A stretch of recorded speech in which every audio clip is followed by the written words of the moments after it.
Okay, folks, so this morning we're going to Judges chapter 7, the 7th chapter of the 7th book in the Bible, Judges chapter 7. Now, we're going to be talking about Gideon. Now, this time last year, in fact, exactly a year ago, pretty much to the date, I was also speaking on Gideon as part of our Heroes series. But this morning I want to look at a particular focus in the story of Gideon, and I want to answer the question, what do you do when you feel overwhelmed? What do you do when you feel overwhelmed? Maybe that's something that you felt like for the last 18 months or so. That's all we hear about. People's stress levels are up, anxiety levels are up, mental health problems are up. They're all on the increase because as a nation, as a society, as a culture, we're feeling overwhelmed. Our supply chains are overwhelmed. Our NHS is overwhelmed. We didn't see this pandemic coming. We were not ready for it coming. We didn't see coronavirus shutting down the world at all, never mind for this long. We didn't think we'd still be dealing with it whenever it did hit, and if it happened once, what's to stop it from happening again? What does the future hold? It can be quite overwhelming. You know, in ancient times, whenever they were drawing their maps out, the map makers, the cartographers, they didn't have all the information. And so they drew what they knew as best as they could. But when they came to areas that they didn't know, which still needed exploration, they went right at the edge of the map. Beyond here, there be dragons. Now, it maybe is supposed to be sounding quite poetic, but I can't help it. I've been looking at this all week, and every time I put on a pirate's voice as well at some point. There be pirates! So I apologise if I reference this again and all of a sudden Blackbeard comes out somewhere along the way. It's been a bad habit that I haven't quite shaken this week. You know, but for us in life, we can map out what we know, what's under our control as best as we can. But because the world right now is so full of so many unknowns, it feels like there are dragons all around. And I've said it enough times from the front here, okay, you know me well enough. I am the sort of person who likes to be in control. I like having a plan. I like to know all the information before I make any decisions. The last 18 months in particular have been really frustrating because there are just so many unknowns. Even as a church, you know, the government legislation very rarely mentions churches, and so people say, does this apply to us? I don't know. It's so hard. It can be overwhelming. And perhaps along the way, you don't know what the future holds, but guess what? We know who holds the future. And we know that God has got it covered, and I want to talk to you about that today, especially when you feel overwhelmed. Now, I'm going to just set it up, and I'm going to give you numbers of the armies of Gideon and the Midianites and all the rest of it, and I'm going to put them up here, and I'm going to count on you to remember them, okay? I'm going to test you during this message, okay? So the Israelite army, led by Gideon, has 32,000 men, okay? So let me hear you say 32,000. How many men is there in Gideon's army? 32,000. Right. The enemy army, the Midianites, has 135,000 men. Let me hear you say 135,000. 135,000. Right, okay? So he's outnumbered 4-1. Those are overwhelming odds. He's outnumbered comfortably. And so let's be real, it is a very human thing. When you know the odds are stacked against you, when you know that success is very unlikely, to start to feel overwhelmed. We can't necessarily put ourselves in Gideon's shoes. We don't know what it's like to have to face up an army 4 times bigger than us. But as a new believer, it can be overwhelming. If you're the parent of a sick child, it can be overwhelming. If you're going through a divorce, it can be overwhelming. Or if you've just been made redundant, it can be overwhelming. Whether it's bullying in school or the workplace, it's overwhelming. You're in a toxic relationship, it's overwhelming. Okay, we understand that feeling. But even for some of us, it could be the death by 1,000 cuts. Where we highlight so many little things. And if you were to complain to somebody, it sounds so stupid because, well, it's only a little thing. But all these little things add up and it becomes so overwhelming. It's like the picture in Joel chapter 2. One locust isn't that big a deal for a farmer. One locust isn't going to do much damage, but a swarm of locusts, hundreds of thousands, all taking little nibbles, can be devastating. Which is why Joel reminds us that God will restore to you the years that the swarming locusts have stolen. God is bigger than it all. I love David's prayer in Psalm 61. He says, when my heart is overwhelmed, lead me to the rock that is higher. And so that's what I want to talk about. How to get to that rock. How to get to that place and show you just a couple of truths to remember when you start to feel overwhelmed. Whether today, this week, this month, whenever it happens to be. And here's what's great about the story of Gideon. It's not just that Gideon had to be brave and he went up and he showed up and it all just fell into place. No, the story of Gideon is so wonderful is that he's afraid every step of the way. He's got doubts every step of the way. And for me, that's really encouraging because I've got doubts every step of the way. I've got reasons to hold back every step of the way. But Gideon goes, yeah, but God still uses you. God still shows up. And that's exciting. So here's really the first thing that we really want to look at. Number one, faith is gradual. Faith is gradual. Christians talk about growing in faith because it takes time. Last week we mentioned being fruitful. Well, you don't plant a seed and expect it to go from seed to plant bearing fruit in overnight or even in a week or a month. When you plant, when you commit to growing fruit, it's a commitment to being patient. You know it's going to take time. We don't expect children to become experts at walking or talking after being born a week. We understand it takes time. We know that it takes years of schooling, not days of schooling, for them to be ready for the workplace. It takes time, and it's the same for God's children. So, verse 1 of chapter 7. Then Jerubbaal, that is Gideon. Okay, stop there. Interesting. I mean, Gideon's already showed up in chapter 6. We know his name is Gideon, but here the Bible gives him his other name. It's a nickname that his dad gave him, Jerubbaal. Gideon's dad is the kind of guy who likes having his bases covered. He likes to have a foot in each camp. So yes, Gideon's dad worshipped the God of Israel, but he also had statues to Baal in his back garden. He kind of wanted to make sure, well, if depending on which way this thing turns, I'm going to be in good standing either way. I'm backing both horses in the race.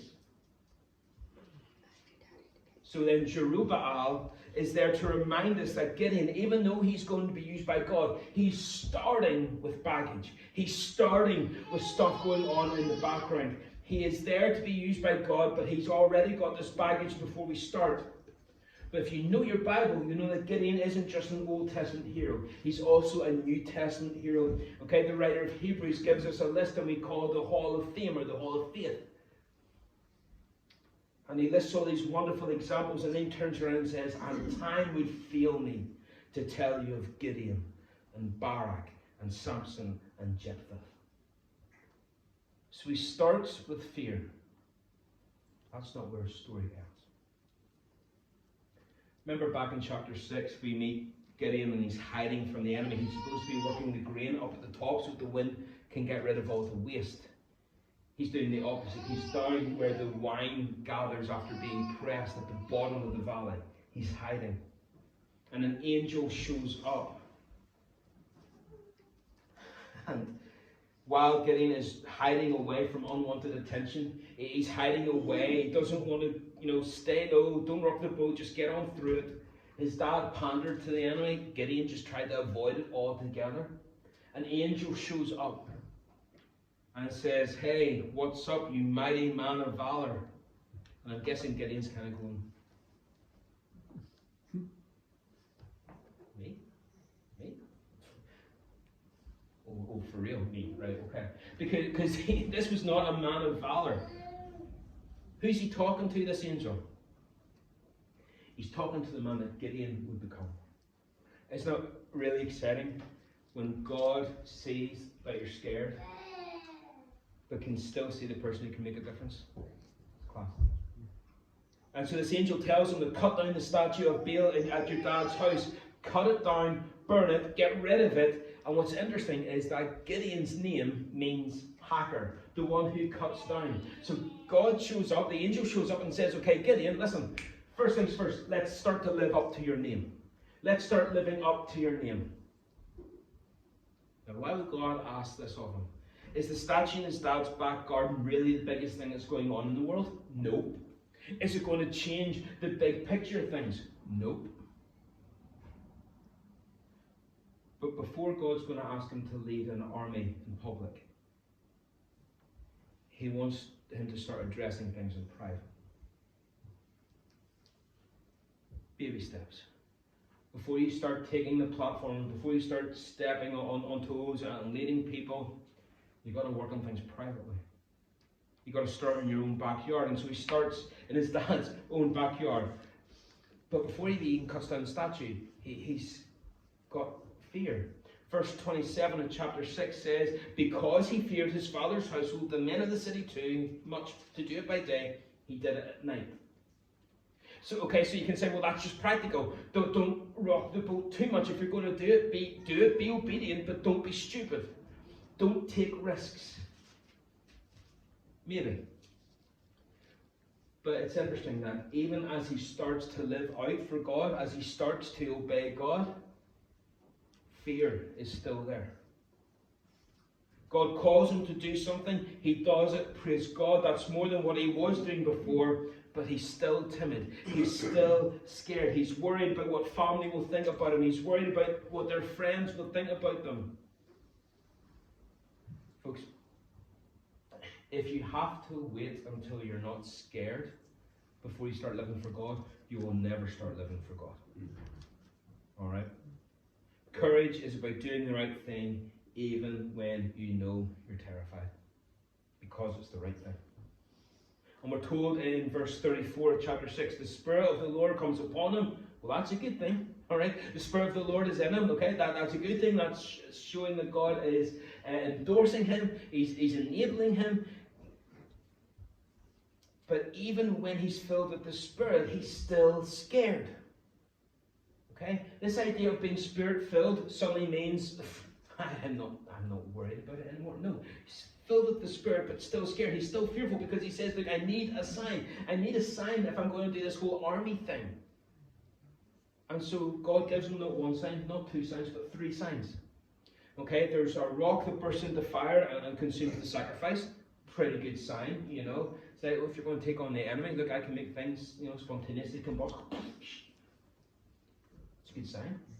But Gideon's still not quite sure, so he puts out an animal hide, a fleece, and he asks God that there's no dew anywhere on the land around it, but dew on the fleece. Goes out in the next morning, and sure enough, that's what happens. But Gideon thinks, well, that might have been a fluke. So God, tomorrow morning, let's reverse it, okay? And I want the animal hide to be dry and the grass all around it to be soaking wet. God does it. 3 signs. Now here's the thing. See, when you're overwhelmed, when you're scared, you can't just flip a switch and it just all goes away. Don't you hate it whenever someone turns around and says, oh, well, just don't think about it. Oh, I never thought about that. You know what I mean? It's like, oh, if it was as easy as that, well, I just wouldn't have thought about it then. But it doesn't work like that, especially when you're lying in bed at night. And the brain just seems to kick up into high gear and goes, haha, no distractions, you have to think about this. It's not so simple to just not think about it. It's hard to get rid of that fear. But day by day, step by step, as God reminds you that He is in it with you, as you see the little signs, and as you slowly grow in your faith each day, that fear gets pushed back just a little bit further. Beyond here, there be dragons. But with every step we take, we realize, actually, there's no dragons in this bit. And so we take another step. The next thing goes on, there's no dragons in this bit. We take another step, there's no dragons. And all of a sudden you wake up one morning, and all of a sudden you're not so concerned about the dragons. Because you've taken so many steps and realized all there is the presence of God.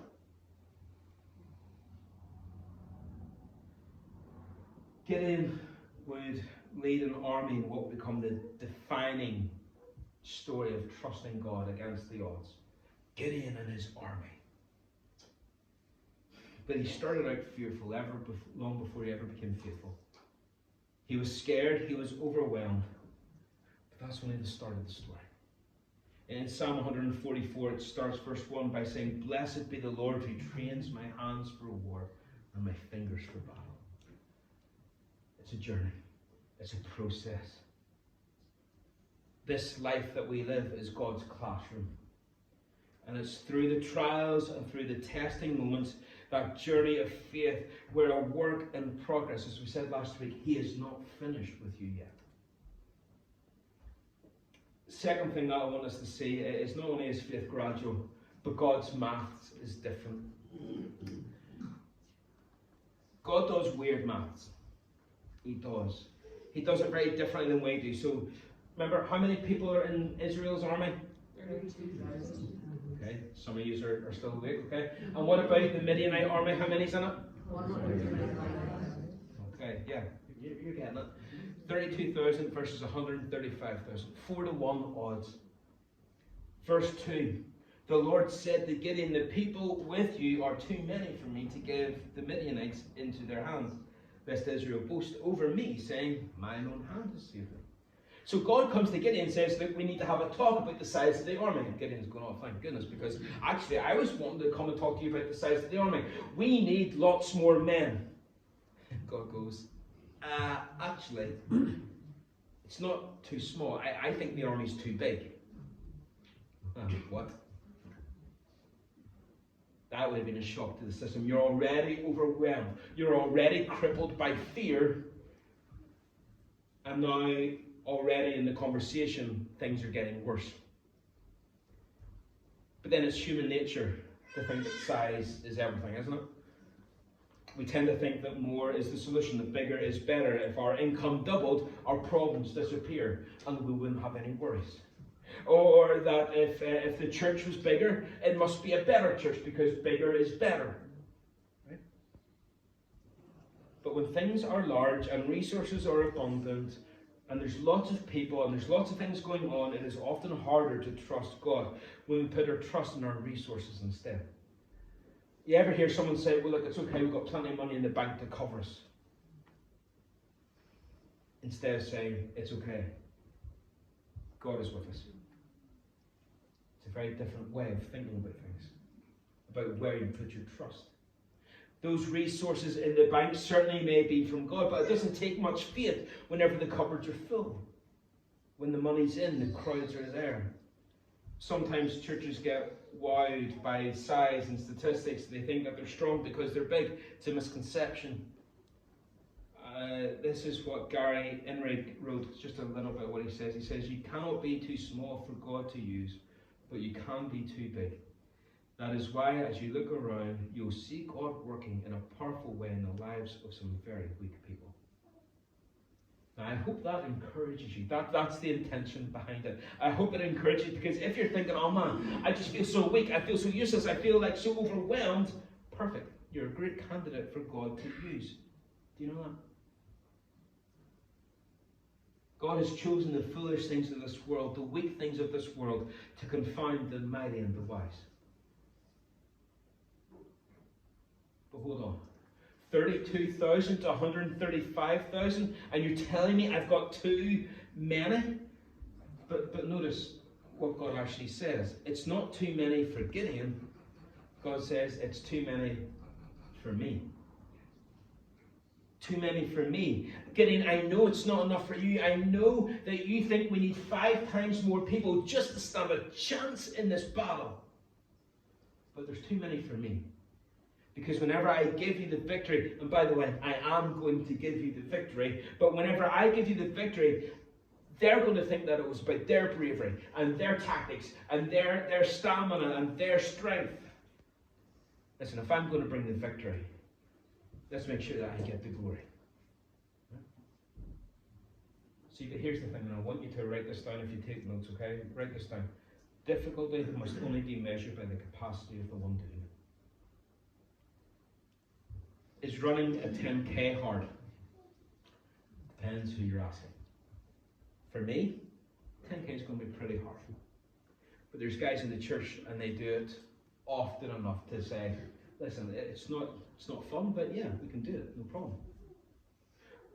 Is cooking Christmas dinner for 10 people hard? You don't want to see me cooking dinner for one person. But there's women here and men here who have done it multiple times and they've put on a real good spread for their family. And they do it every year. They'll say it's hard, but we can do it. Is preaching a sermon hard? I like to think I just make it look hard than what it is. And so that God says difficulty has to be measured by the capacity of the one doing it. God says, and I'm the one doing it. So it's not going to be difficult. It's not going to be hard. Difficulty isn't the issue here. My reputation is the issue here. My glory is the issue here. There's too many people for me. Too many cooks in the kitchen. You've got to send some of them home. And so God's maths is pretty simple and straightforward. Here it is. Here's God's maths. I am here, and it doesn't matter how many people are out there. They're outnumbered because I am here. That's God's math. So what Martin Luther said when he says, with God, one is a majority. So there's God's maths. I'm here, no matter who's out there, they're already outnumbered.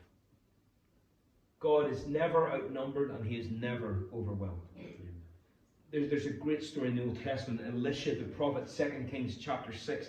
He goes into a town called Dothan. And it's just a little town in the middle of a valley. And Elisha has a servant with him. And he wakes up in the morning, kind of stretches his arms, and he looks around, and the Assyrians are everywhere. And he goes, I want my mama. Well, actually, that's not quite what he said. What he actually said was, alas, my master. Bible talk for I want my mama, okay? What are we going to do? And Elisha, he's just so cool, and he says, listen, you need to relax. Paraphrase again, okay? He says, do not fear. For those who are with us, listen to this, are more than those who are with them. That's God's maths. Those that are with us are more than those that are with them. That is God's math.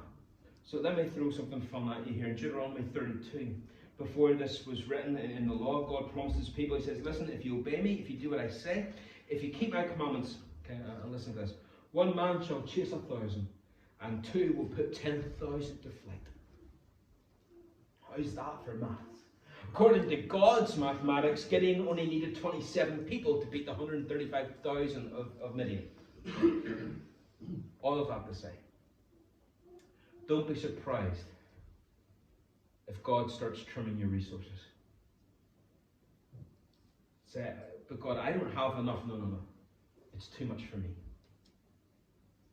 This is about my glory here. It's about my reputation. And I know you feel like you could do with more support, more friends, more money, more time, more health, more whatever it is. But it's not too difficult for me.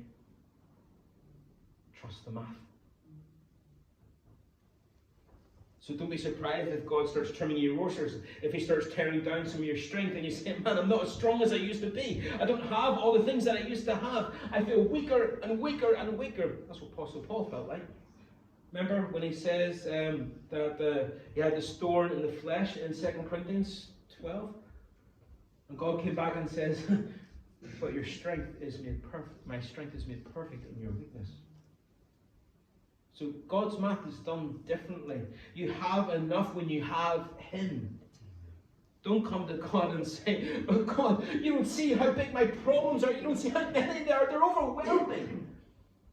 When we understand God's mass and we're trusting Him, we can say, problems, look how big my God is. You're about to be overwhelmed. Number 3, fear is transmissible. Fear gets passed on. It can spread a lot like coronavirus. Others can get it from you. People's fear is transmissible, but you know what? What is true of fear is also true of faith. It's transmissible. Who you have with you in a time of crisis is crucial. Amen? You feel that? Verse 3 says, therefore proclaim in the ears of the people, saying, whoever is fearful and trembling, let him return home and hurry away from Mount Gilead. Stop there. He's already outnumbered. How many did he start with in his army? 32,000.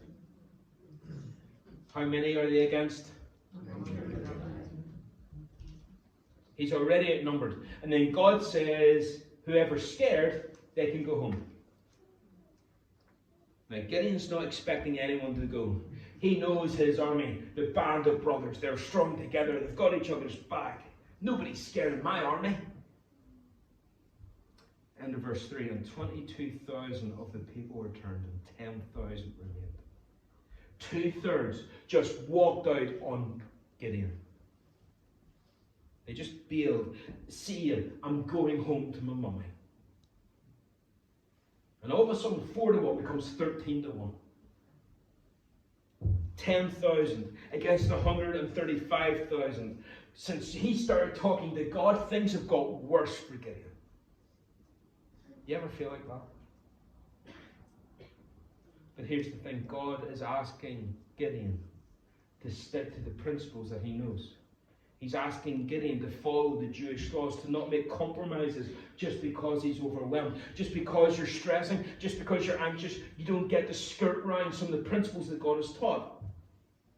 Back in Deuteronomy 20, there was 4 reasons that God gave not to join the conscription. Number 1, if you were building a house and you hadn't moved in yet, God says, no.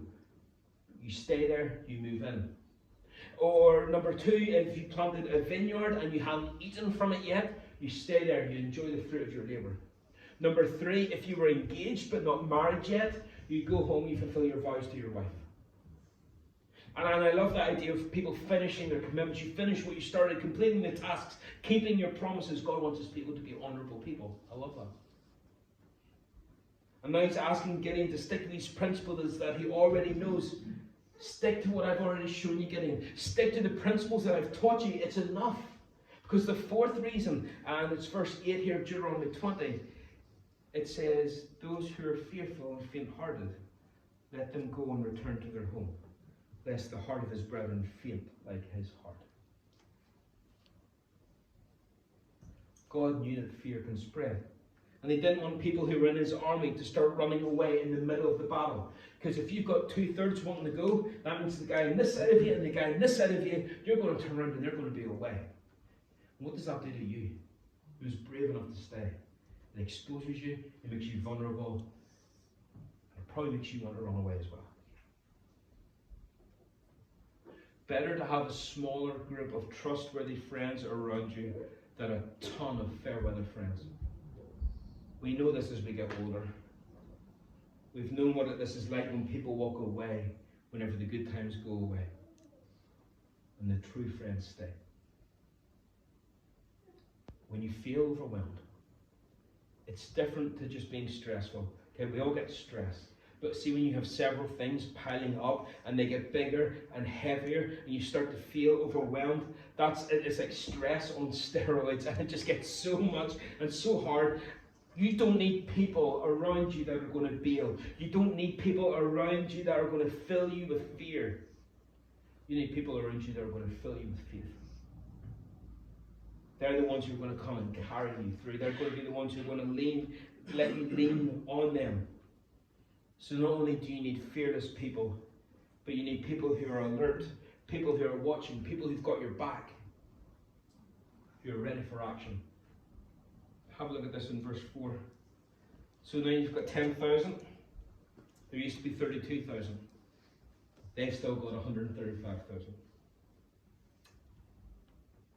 and God tells him to go down to the river, watch how they drink, and he ends up with 300 people left. Okay, two ways that you can drink water. Okay, you're down at the river, you can go down, and you basically, you put your head into the water. Okay, you get more water, it's a lot easier. Or you can scoop it up, and like a little gerbil, kind of just drink. You don't get an awful lot of water like this, but you can look around. You can see what's happening. The people who do this have no idea what's going on around them. So God says, look, get rid of the people who lose focus on their task. Get rid of the people who are not paying attention. Sometimes you can take a lot of unnecessary time with necessary things. You have to drink water. Water's important. It's necessary. But don't do it in a way that impacts the other things that you've been called to do. God says, keep the men who are focused on the job at hand. Peter in the New Testament would say that the enemy, the devil, is like a prowling lion looking for someone to devour. So be sober, be vigilant, be watchful, pay attention, keep your eyes open. Because a lion will stalk the prey, looking for an animal that's got distracted, who's got separated from the herd, who's not paying attention to what's going on around them. That's who the lion attacks. Okay, let's keep going. Verse 9. So the same night, Gideon went from 32,000 to 300. Right? He's freaking out. And that night God comes to him and says, arise, go down against the camp of the Midianites, for I have given it into your hands. He says, look, listen, I told you already, it's not going to be difficult. I've got this. I'm going to give you the victory.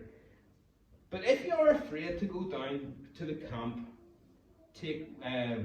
go down to the camp with Pearl, your servant. Okay, now spoiler, he takes Pearl with him. Why? Because he's still scared. He's still got that fear. He's still feeling overwhelmed. He's still struggling with what's going on around him. It's kind of a nice reminder, isn't it?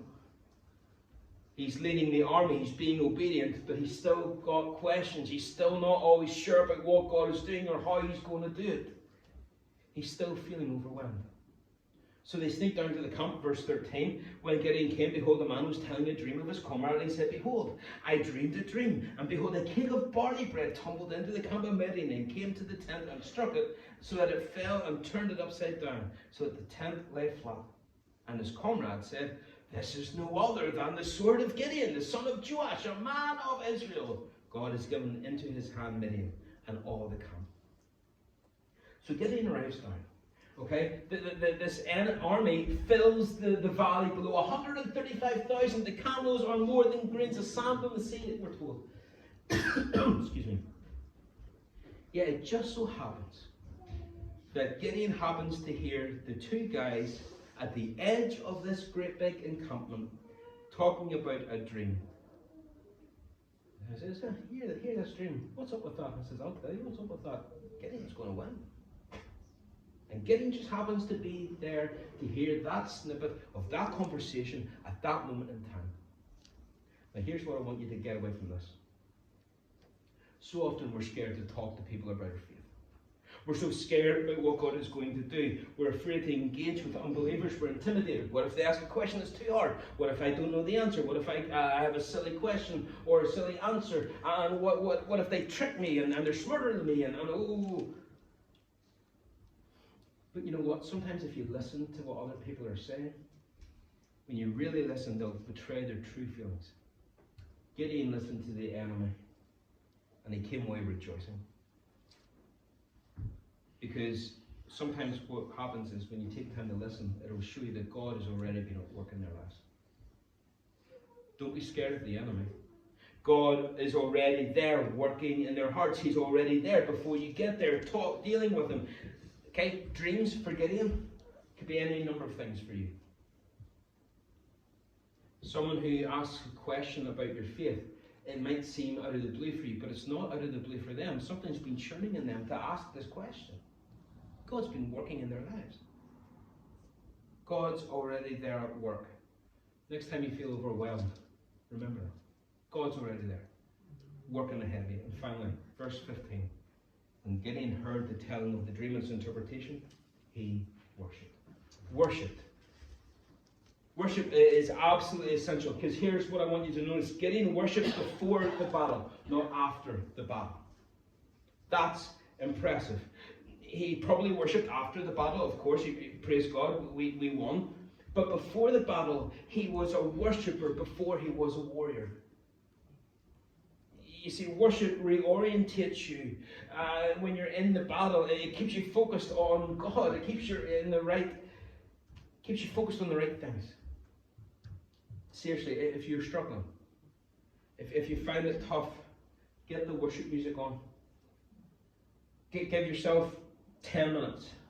Put some music on. Sing. Enjoy it. If you don't know who to listen to, I've got a whole list of stuff. The guys up here on the stage, they like your music. They'll be able to help you. There's a great passage in Romans 8. I know you know it, but Paul says, in all these things we are more than conquerors through him who loved us. It's one thing to be a conqueror. But what does it mean to be more than a conqueror? Well, those three words in English is one word in Greek. It's hupernikao, which means you're a hyper-conqueror. In all these things, we are hyper-conquerors. Now, what is a super, mega, ultra conqueror, whatever, supposed to be? Well, the difference between a conqueror and an ultra, mega, super conqueror is that to be a conqueror is to rejoice after the battle.